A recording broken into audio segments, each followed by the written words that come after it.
Good afternoon.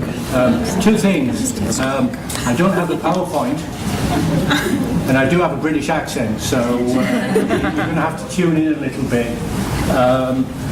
What we've tried as a group here to collaborate so we don't overlap our presentations. So I'm going to talk about a couple of things that Kayla didn't, and the objective there is you'll get a perspective on what we're all doing without much overlap.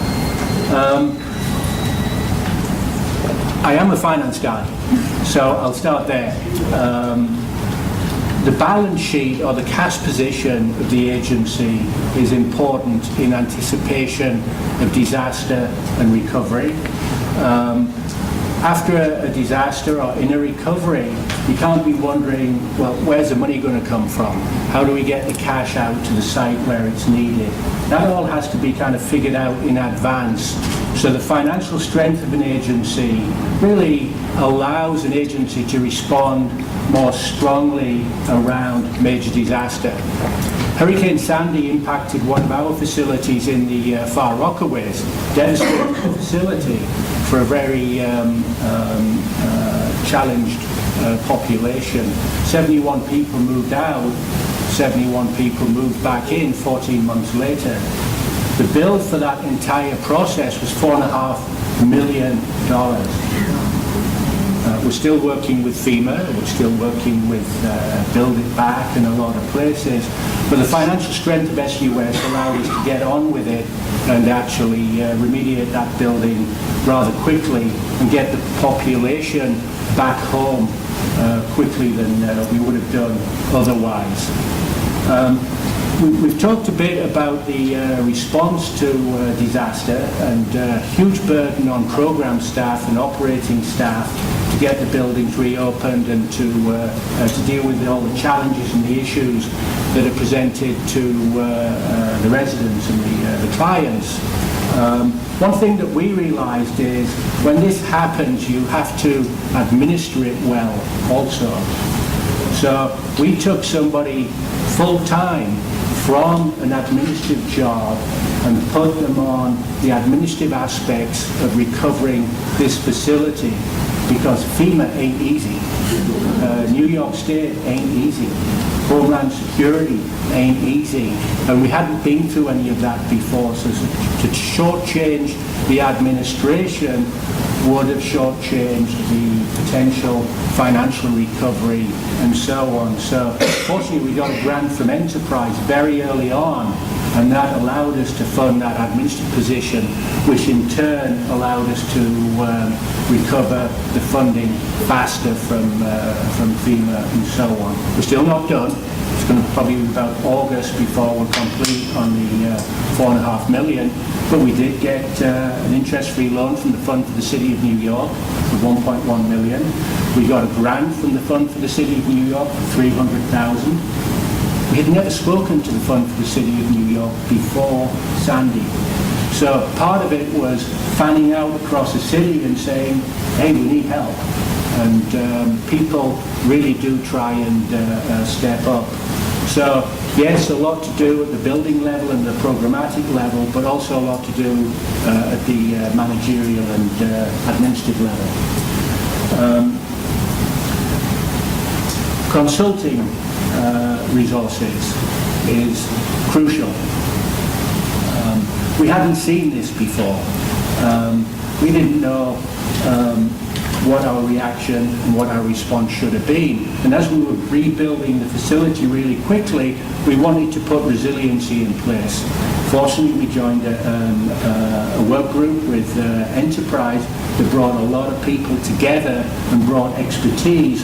So as we were rebuilding the facility at great speed, we factored resiliency in as we were rebuilding, and that meant using a different grade of drywall, using a different grade of insulation, putting in backflow preventers so that the sewage would go out in the normal course, but it wouldn't come back in when there was a storm surge, which is what happened during Sandy.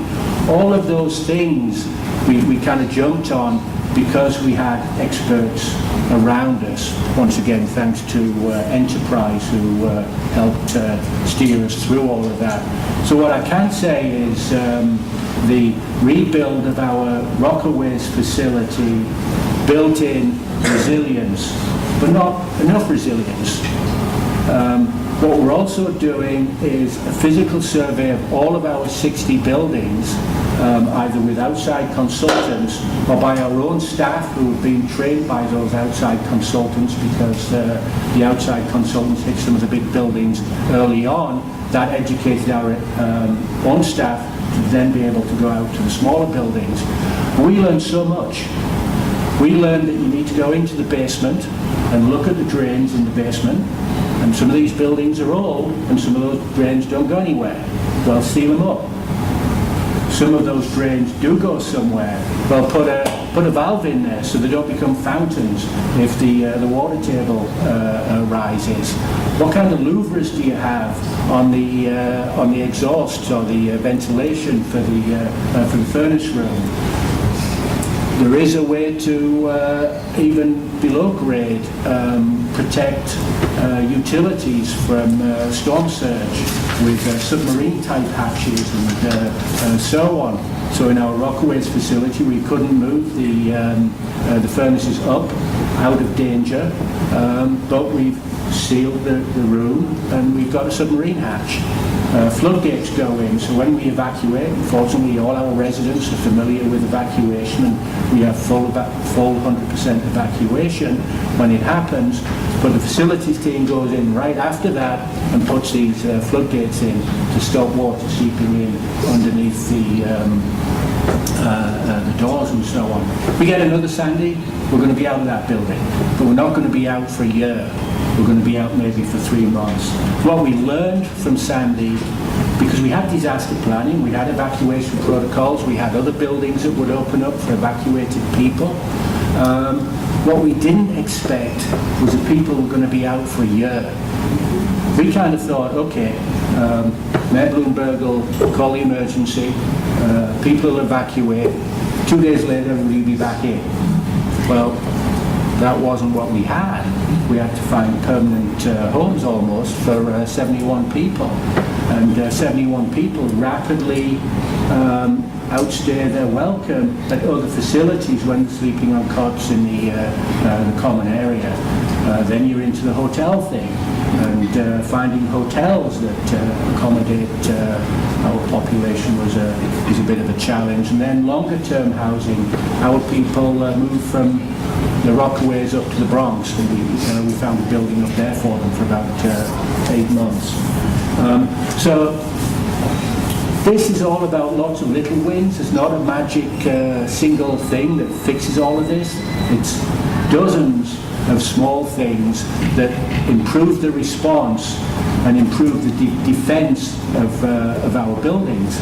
And we're not just worried about the buildings in the Rockaways, we're not just worried about flooding, and we're really concerned about citywide outages, and our disaster planning is all centered on that. So I think looking back, it was a devastating shock at the time, but we learned an awful lot from Sandy, and we're putting that learning in place now with collaboration with multiple sources of information, and over time we're deploying the budgets. We can't do all of this overnight, but over a 5-year period we're going to phase the spending and step by step improve the resiliency of our buildings, because we're not paid for that through our normal reimbursement contracts and whatnot. So we have to stage it, get the low-hanging, cost-effective fruit first, and then move on to the more difficult things. But it can be done. It can be done, and it's a real great education process and a great process for our facility management teams and our program staff. I think that about wraps it up for me. Thank you.